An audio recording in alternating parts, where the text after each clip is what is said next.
Artemis enters Greek myth with a contradiction that never stops being interesting. She is the goddess of the hunt, of wild animals, of mountains, forests, marshes, and all the places where civilization begins to thin out. But she is also a protector of young girls, a guardian of childbirth, and a deity tied to transition, danger, and the fragile boundary between safety and exposure.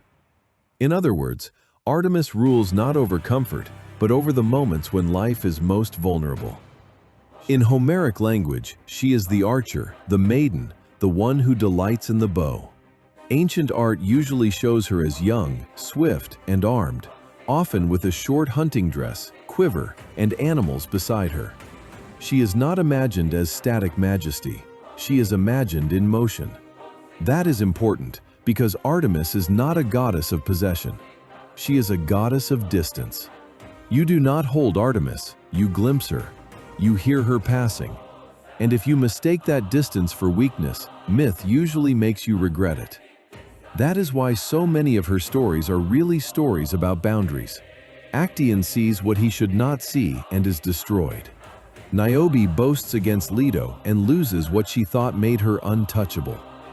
Orion, in different traditions, comes too close to the goddess, and the result is death. Again and again, Greek myth places Artemis where a human being crosses a line and discovers too late that the wild is not empty, it is governed, and it has a will.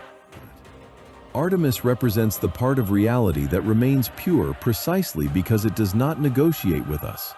The forest is beautiful, but it does not love you. The mountain is sacred, but it does not bend. Wildness can shelter life, but it can also end it without apology. Artemis stands inside that fact with perfect calm. Even this helps explain her virginity. In modern retellings, virginity can sound like a simple moral label. In Greek myth, with Artemis, it means something stronger. It means untaken, unmastered, unabsorbed into anyone else's will. Artemis is not defined by refusal because intimacy is evil. She is defined by refusal because her being must remain her own. She is the divine image of life that cannot be possessed without being violated. That is why those who pursue, spy on, or presume upon her do not merely fail. They collapse against a principle deeper than desire. So when Artemis appears in myth, the question is rarely, is she kind or cruel?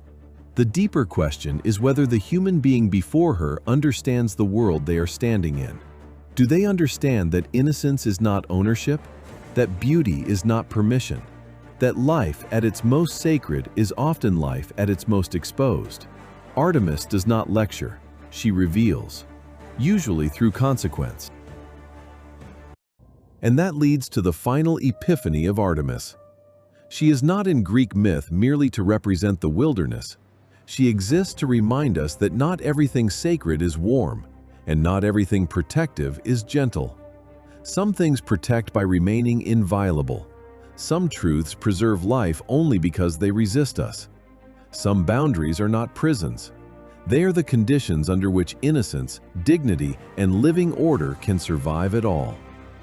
So the final meaning of Artemis is not simply chastity or hunting or even the moonlit beauty later ages like to emphasize. It is this: there are forces in life that must be approached with reverence, not appetite. The body, childhood, freedom, the living world. The hidden margin between what we may use and what we must honor. Artemis stands there, bow in hand, eternally young, eternally severe, as if Greek myth were warning us that the moment we treat everything as ours, we become dangerous first to the world and then to ourselves. She is feared because she punishes. She is revered because she protects. But she is unforgettable because she reveals that these two things are sometimes inseparable.